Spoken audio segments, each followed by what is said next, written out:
Soyez bénis ce matin au nom puissant de Jésus-Christ de Nazareth. Cette journée de lundi est une journée de grâce, est une journée de bénédiction, est une journée de la visitation du Saint-Esprit dans ta vie, dans le domaine financier et matériel. Ce matin, nous parlerons de la bénédiction de Dieu dans l'œuvre de tes mains. L'œuvre de nos mains a besoin, les autres de nos mains ont besoin de la bénédiction de notre Dieu. Je vais lire dans le livre de Ecclésiaste chapitre 11 à partir du verset 1 au verset 6 pour montrer l'importance pour nous de s'aimer. Il faut comprendre ainsi que s'aimer ne concerne pas seulement l'agriculture, mais ça concerne aussi l'investissement, ça concerne l'emploi. Dieu ne veut pas que nous soyons des paresseux, des gens qui sont oisifs comme nous avons enseigné hier, mais Dieu veut que nous soyons des travailleurs, nous soyons véritablement rompus au travail, le travail spirituel et même beaucoup plus le travail physique, matériel, financier.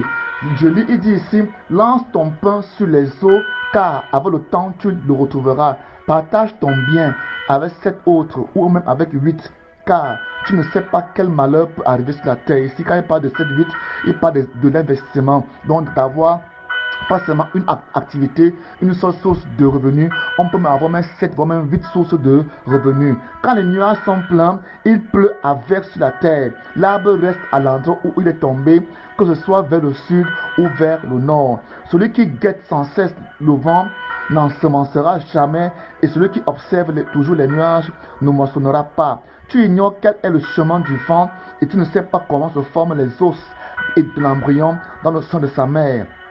De même, tu ne connais pas l'œuvre de Dieu qui fait toutes choses. Dès le matin, donc, repends ta semence et jusqu'au soir, n'accorde pas de repos à ta main, car tu ne sais pas ce qui va réussir, si une chose ou une autre, ou bien les deux auront du succès. Amen. La Bible nous dit donc ici ce matin que nous devons être des ensemenceurs, des travailleurs, des investisseurs, des gens qui ne dorment pas, mais des gens qui travaillent de leurs mains constamment. Nous devons travailler constamment. La Bible dit dans le livre de Genèse chapitre 26, là-bas il parle d'Isaac, le fils de Abraham. Il dit ici que Isaac fit des semailles dans le pays et récolta cette année le centuple. C'est Genèse 26, verset 12 au verset 15. Isaac fit des semailles dans le pays et récolta cette année-là le centuple de ce qu'il avait semé. L'Éternel le bénissait. Isaac devint un personnage important. Son importance accrut encore et il devint un homme très puissant. Il possédait des troupeaux, des moutons, de chèvres, de bovins et beaucoup de serviteurs, et de sorte que les Philistins devinrent jaloux de lui. Je voudrais ici faire comprendre que Isaac, quand il est né, il était riche, il était héritier. Comprenons que Abraham, quand il sortait de la maison de son père, il sortit de là avec d'énormes richesses. Et durant toute sa vie, Abraham n'a fait que fructifier ses richesses, les a fructifiées. Quand Isaac est donc né, il était dans l'héritier de ces richesses-là, mais Isaac a continué à travailler. Pourquoi Isaac travaillait-il? Parce qu'il répondait à la loi du royaume de Dieu, à la loi des fils de Dieu qui consiste à travailler. Isaac avait plusieurs raisons de ne pas travailler. Sa vie entière n'était pas assez suffisante de jouir, même pour jouir toutes les richesses que son feu père Abraham avait amassées pour lui en son nom. Mais il travaillait. C'est un exemple idoine qu'on doit respecter, un modèle que nous devons, n'est-ce pas, respecter, à savoir que nous devons travailler d'arrache-pied pour être utile à la création, utile à notre environnement. Nous ne devons pas seulement être des chrétiens qui passent le temps à l'église, à n'écouter que la parole et puis à être des hommes oisifs. Non, nous devons travailler pour être utiles même à l'église, au royaume de Dieu, car l'évangile que nous prêchons est gratuit, mais la prédication de l'évangile, le transport de l'évangile n'est pas gratuit, il faut de l'argent. Et dans l'église, il y a toujours des indigents, des malades, des gens qui n'ont rien, donc il faut les soutenir. Il faut donc travailler pour être utile à ta famille, aux indigents autour de toi et même dans l'église. Dans Ecclésiaste, il nous dit de ne pas observer le vent. Il dit que si nous observons le vent, nous n'ensemencerons pas. Le vent, c'est quoi? Ce sont les situations, ce sont les choses qui sont autour de nous, ce sont les informations que nous recevons. Donc s'il faudrait que nous puissions considérer seulement les informations autour de nous, nous n'investirons pas, nous ne travaillerons pas parce qu'il y a toujours du froid, il y a toujours de la pluie. La Bible dit que nous, en tant qu'enfants de Dieu, nous devons apprendre à braver l'adversité, à braver les écueils, à braver, n'est-ce pas, ce qui est contre nous pour aller travailler. Ça, c'est la volonté de Dieu pour nous. Dieu veut que nous travaillions en tout temps, que nous travaillions véritablement. Voilà pourquoi ici il dit, dès le matin, jette ta semence. Dès le matin, sème ta semence. Tu vois que dès le matin, il dit de s'aimer. Il dit de s'aimer, de ne pas être oisif, de ne pas être des gens qui comptent sur les autres, sur les poches des autres, ou bien des bons parleurs qui vivent de ceux qui les écoutent. Il dit dès le matin, répands ta semence. Et jusqu'au soir, n'accorde pas de repos à ta main. N'accorde pas de repos à ta main. Ton travail est de travailler, d'ensemencer, d'investir. Dieu va faire croître. Dieu bénit. Il dit ici que, car tu ne sais pas ce qui va réussir, une chose ou l'autre, ou même tous vont réussir. Donc, tu dois ensemencer, parce que tu ne connais pas le mystère de la croissance. Il explique ça ici au verset 4.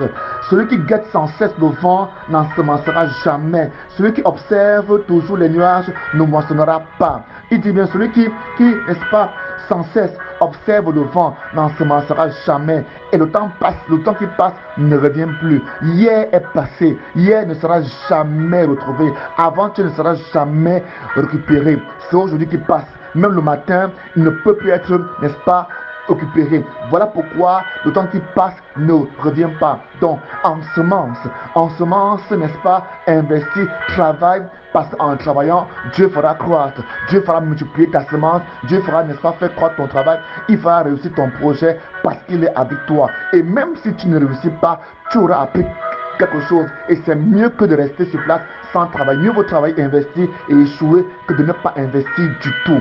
Amen. Alors ici il dit, celui qui guette sans cesse le vent n'ensemencera jamais, et celui qui observe toujours les nuages ne moissonnera pas.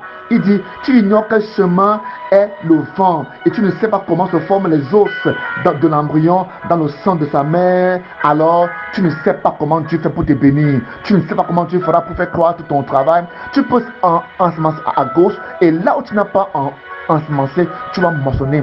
Tu peux travailler au nord, mais tu viens, n'est-ce pas, récolter au sud. Parce que Dieu obéit, Dieu observe la loi de la semaille et des moissons. Donc, ensemence, même si tu ne manges pas encore maintenant, continue à ensemencer. Quelque part, un jour, tu moissonneras tout le travail que tu auras abattu dans ta vie. Alors ce matin, ne te décourage pas. Si tu as ensemencé, ce n'est pas produit. Tu as ensemencé, ce n'est pas produit. Continue à travailler. Dieu te bénira. Il est capable, n'est-ce pas, de te bénir au-delà de tes espérances, comme il a fait pour Isaac dans Genèse 26, du verset 12 au verset 15. Il dit, cette année-là, la Bible dit cette année-là, pas les années antérieures, cette année-là. Voilà pourquoi cette année-ci, oui, c'est une année d'inflation. C'est une année où toutes choses augmentent sur la terre, mais la Bible déclare que Dieu a la capacité de te faire réussir, même quand il y a inflation. Il dit,